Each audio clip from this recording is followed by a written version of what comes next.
আসসালামু আলাইকুম বন্ধুরা, জুম্মা মোবারক, শুভ দুপুর। আজকে পোলাও রান্না করব। আগের থেকে আমি চাউলটা ধুয়ে পানি ঝরিয়ে নিয়েছি। প্রায় আধা ঘন্টা আগে চাউলটা ধুয়ে নিয়েছিলাম।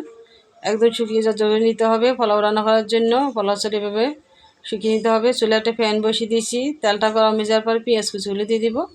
তো পেঁয়াজ কুচিগুলো আমি হালকা একটু তেলে ভেজে নিলাম। এরপরে গরম মশলা দিয়ে দিলাম, তেজপাতা, এলাচি, লং, দারচিনি। এখন আমি আদা বাটা, রসুন বাটা দিয়ে দেব। যে পরিমাণে চাউল সে পরিমাণ অনুযায়ী মশলা দিতে হবে। 1 চামচ আদা, ছোটো চামচের 1 চামচ রসুন বাটা দিয়েছি, 1 চামচ। একটু তেলের সাথে কষিয়ে নিব।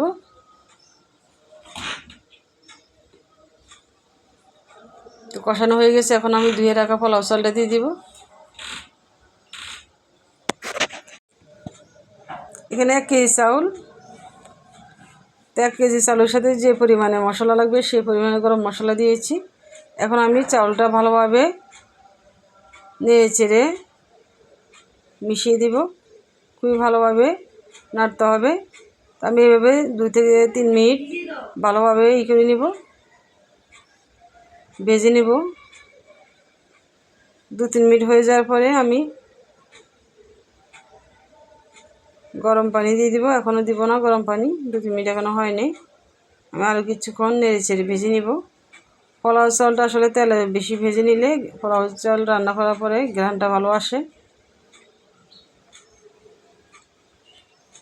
আমার প্রিয় বন্ধুরা, ভিডিওটি যদি আপনার কাছে ভালো লেগে থাকে অবশ্যই কমেন্টে জানাবেন। একজন একভাবে রান্না করে, পোলাও অনেকভাবে রান্না করা যায়। তো যে যেভাবে খেতে পছন্দ করে সেভাবে রান্না করবেন।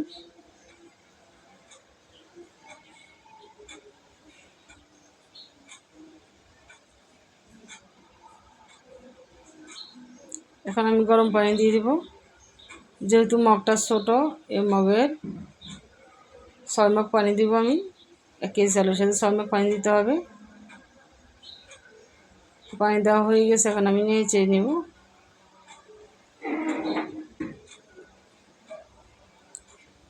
ছয় সাতটা কাঁচামরিচ দিয়ে দেব। লবণ দিতে আমার মনে ছিল না, এখন লবণটা আমি দিয়ে দিলাম।